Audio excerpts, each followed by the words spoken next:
Good morning, ladies and gentlemen. Thank you very much for Nanjo-san for introducing. Also, thank you for Mori Museum Japan Foundation for making it possible for me to come again every year to Japan, to Tokyo. Especially this time, I'm grateful to be put on the 50th floor of the building, where last night I posted a night view of Tokyo, and the first reaction was, wow, it looks like a science fiction setting. And I think that resonates well with what Ando-sama said earlier, that Tokyo is actually has more state-of-the-art, at least visually, compared to many other cities.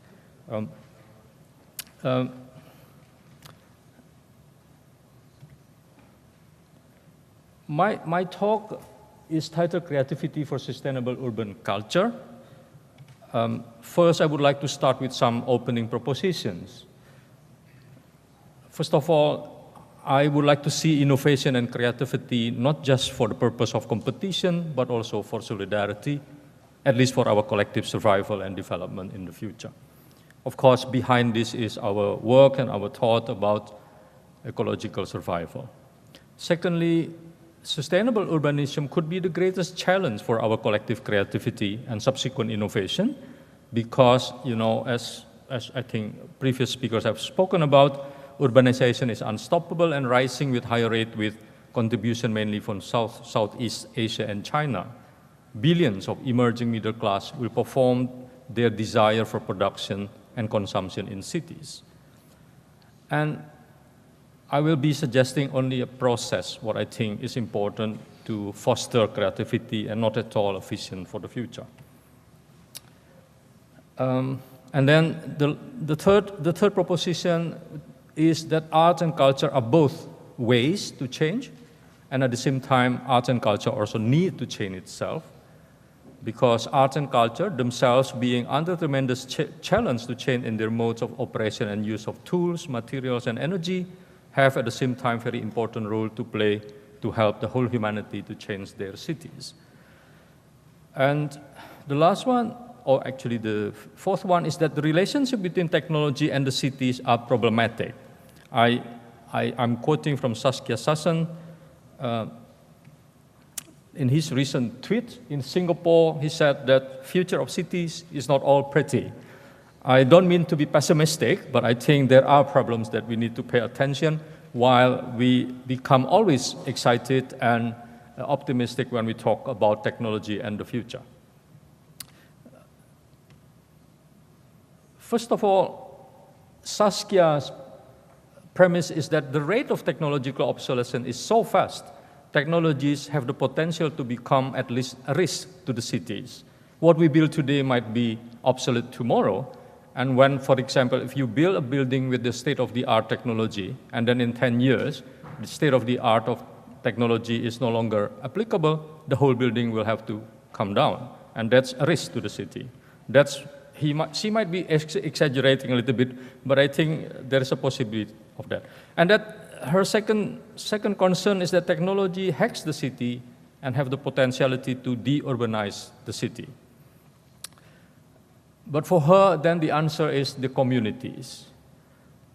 The question is how we can have technology that is applicable to bring communities closer to the center of decision-making, at the same time to make the conversation of the cities understandable, and also participated in by communities. She gave an example that in the process of change toward ecological sustainability, there's a lot of things that we need to not only invent and innovate, but the scale of its application must be quick and must be massive. And the locus, the place for this change would be most effective in communities.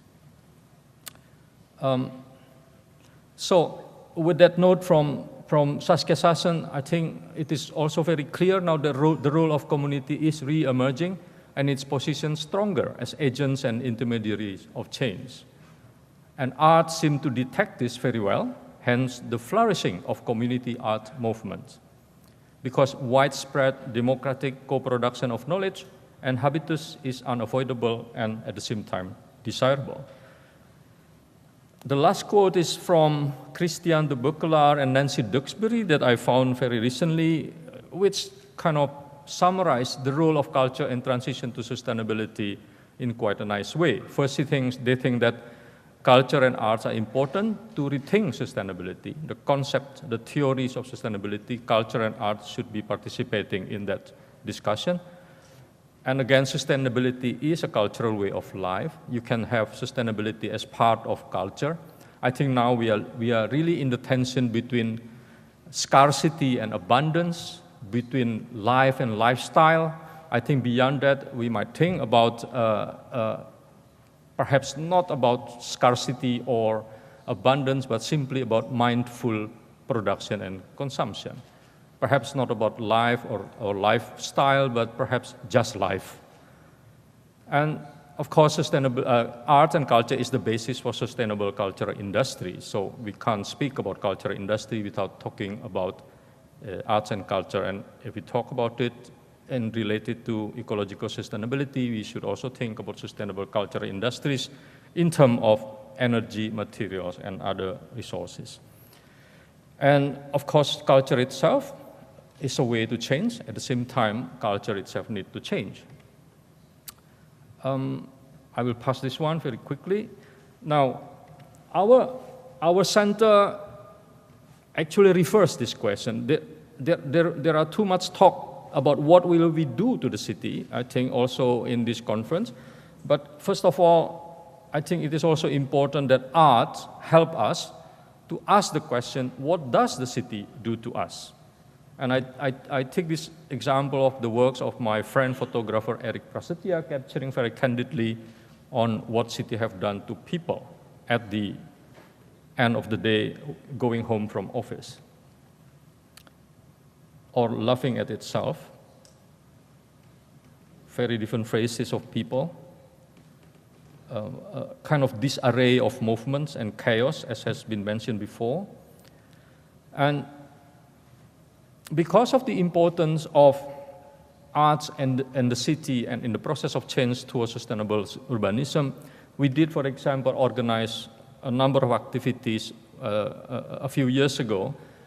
This was during the Jakarta Biennale in 2009, where the theme is really the city and art in the city.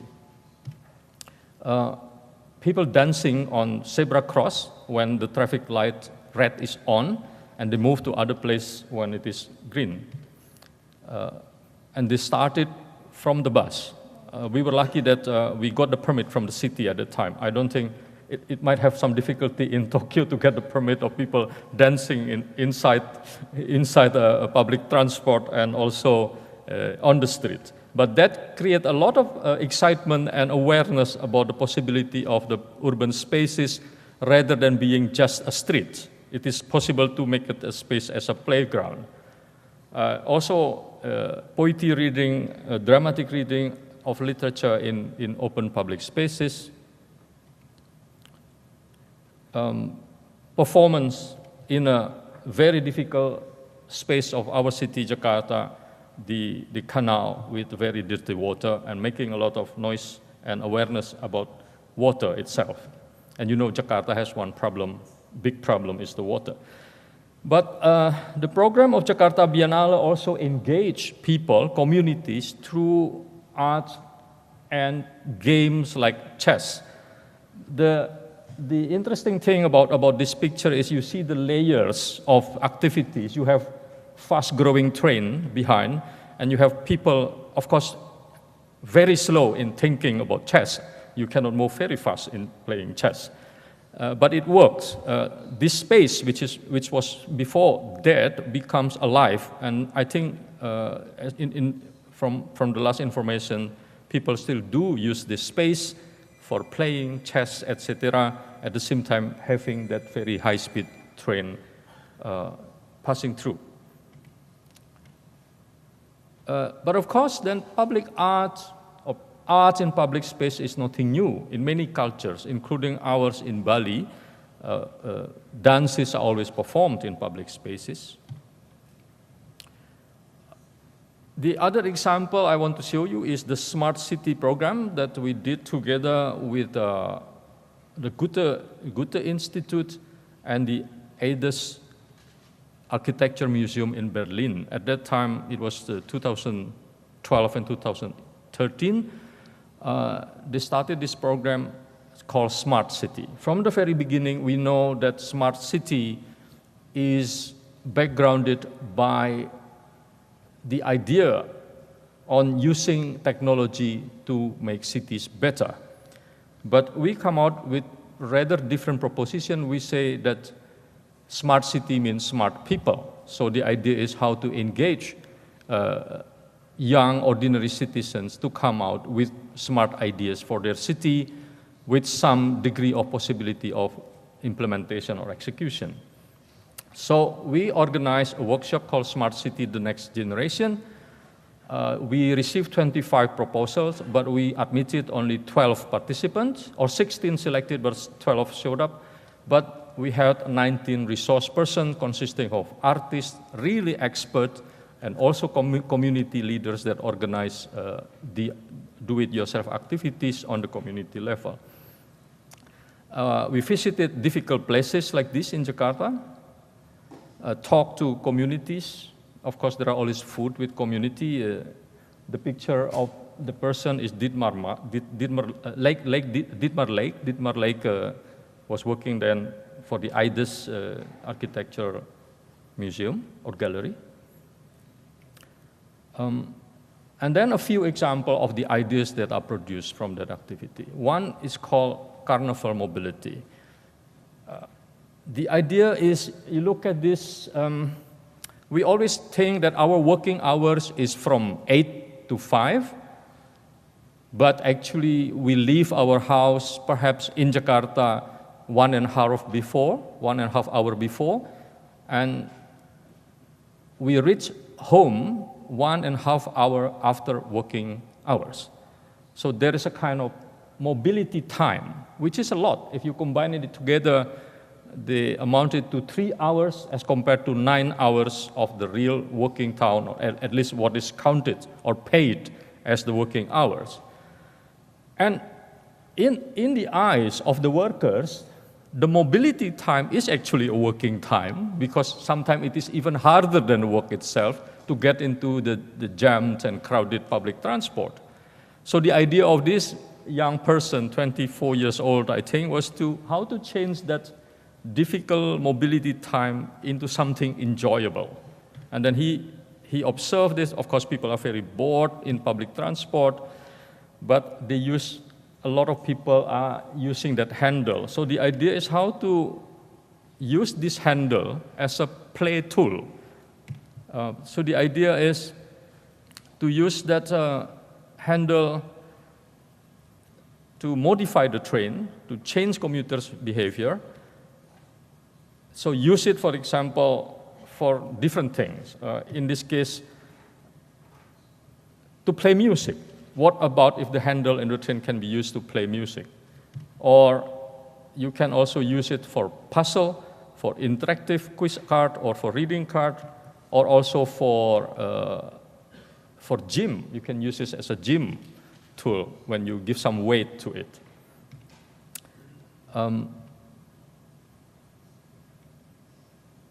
So the idea is changing the so-called empty time. Empty time is the word used by a German social psychologist to make difference between the time that we do nothing and the time we do something. How to change this 3 hours of empty time to become a meaningful time as a carnival, so the term carnival.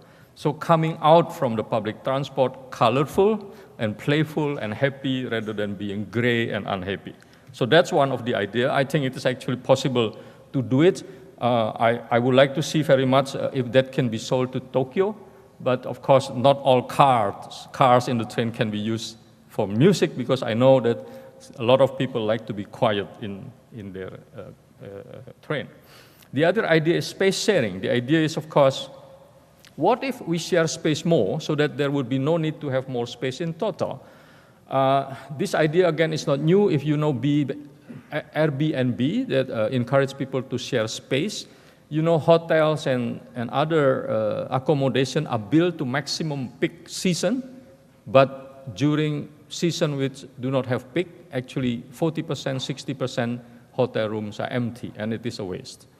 So if we can share space more, we do not need to build more spaces, and that could create rather sustainable urbanism. So the idea, this is just a background of how difficult it is in Jakarta to find a place living in the city. If we keep the city growing in the usual mode, the more you grow, the population grow, the more you will fill up the city with new spaces, built spaces. But the idea is perhaps if we share space, even if we grow in population, we do not need to build more spaces. So the idea of this colleague is to create a platform, an app, where people can tell other people that he or she has space free between this hour and that hour that can be used by other people when he is away, and vice versa. It can be used for, to announce that someone is looking for space. For example, there are many colleagues in my office that have to leave office at 5 but cannot go home because before 8 p.m. in Jakarta, the traffic was so bad. So they had to spend 2-3 hours in coffee shop, in Starbucks, etc. So the idea is, how if they spend this time working in a house nearby that have kind of a spare space to use before they really go home at 8 p.m. with less traffic. So this is the idea of the guy. He has worked out all the system where you can announce, and there is a privacy check, a security check about people who would share your space. I will go very quickly to another example. This example is also very important.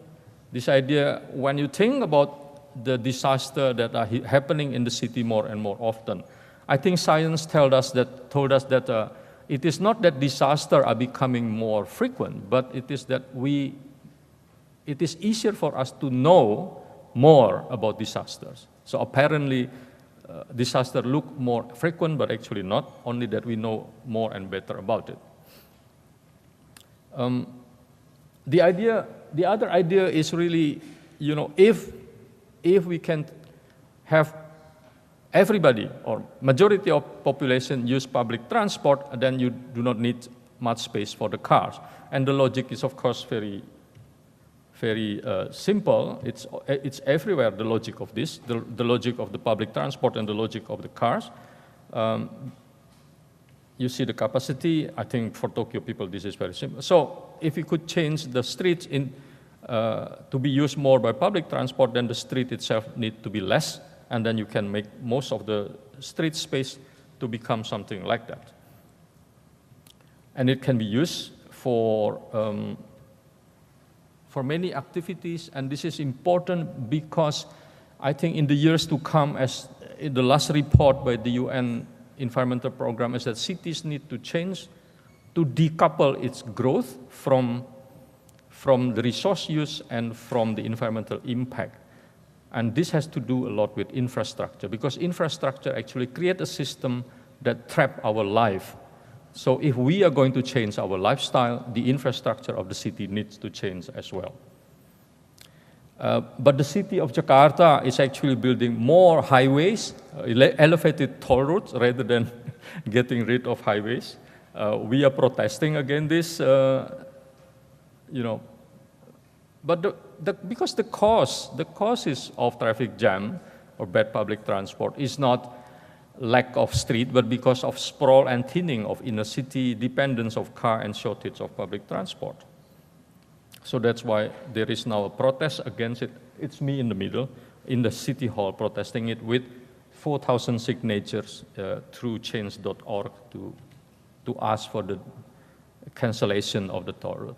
Another reality is Jakarta building so-called coastal defense. Look at that funny picture of a bird, because the problem they want to attack is that seawater. I think that idea came out from this rather simplistic idea that seawater rising is seen as reducing land surface rather than expanding water surface.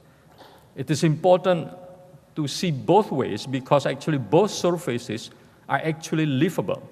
So seawater rising, land is reduced, but that does not mean that we need to reclaim the sea to make more land, because we can actually live on the water. And it is not something new because it already exists in tradition, and I think perhaps also in Tokyo and Singapore, they build what they call very large floating structure to become airport, to become harbor. So it doesn't have to be a new land, but it could be a very floating structure. This is the whole village on the sea. This is new idea in Nigeria. Because if we keep thinking about the sea water rising as a problem, we need to actually see the whole problem of climate change. And in Jakarta, it's a problem of land subsidence, which in Tokyo stopped in 1955. Before that, you also have land subsidence because of overbuilding of the city center, but then it stopped at the same time to stop groundwater subtraction.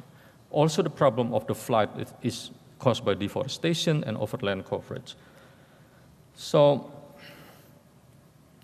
what I wanted to say is, despite there are creative ideas, but to implement the creative ideas, we have to face the rooted systematic infrastructure that need to change, that need to be overall in totality, and that is not simple because it is related to industry, it is related to political interest and structure.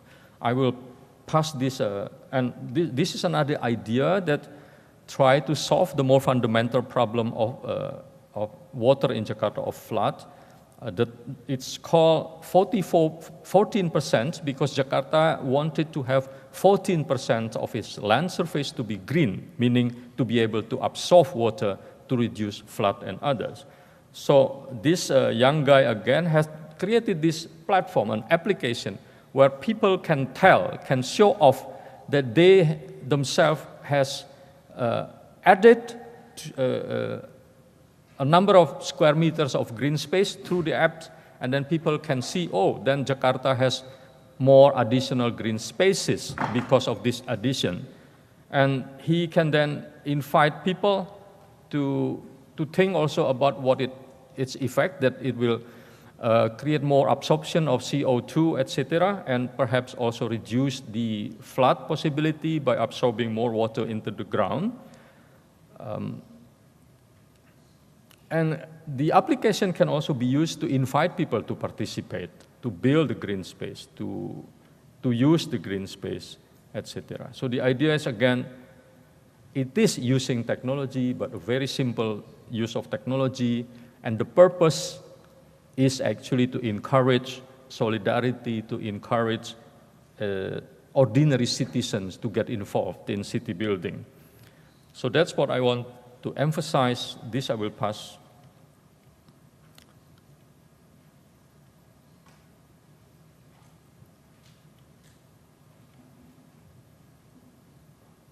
Another thing that we did, which are related to what we mean by that a city is smart when it is about the people who is smart. We have created in different cities a platform for people to map ideas, people, and places, and to create communities directory, to have community history workshop, to encourage citizens to research and experiment with their own interests and their hobbies, to do research about their own neighborhood, and to share it through website. So they get involved in the conversation about the city. I see my time is 1 minute, so I'll go very quickly to the last thing that I want to tell you, which is about consumption. That's why Nando mentioned early that we have a center in rural area called Sustainability Learning Center. Why we, a Center for Urban Studies, have a center in rural area? Because we think it is important to, when we think about the future of sustainable city, it is important to think about its relation with the village, with the rural area, and it has to do with consumption, at least with food. So that's why we have this facility. Now we organize artist residency program with writers, with scientists, to think about what we can do in this relation between the city and the rural in the midst of the problem of a village. It's south of Yogyakarta, very quickly, the location. We are amidst this kind of situation. We have a lot of lumber. It is the end, so I have to stop with these facilities. Very quick picture. The food experiment with the local communities. A lot of workshop in the facility, including our friend from Japan, Takayuki Shimizu, if you know him. He taught our village people to do craft like this. So that's the end of it. I just want to close by saying that this is the major issue in the future for me when we are talking about smart city, when we are talking about the role of art and culture in sustainable urbanism, which is how to link in dialogous way the center, the codified knowledge. Codified knowledge center means also expert, specialized professional with community where they offer everyday knowledge. It is not just about knowledge, but it is also about contribution to the solution of the city, especially in the process of change to the future. Thank you very much.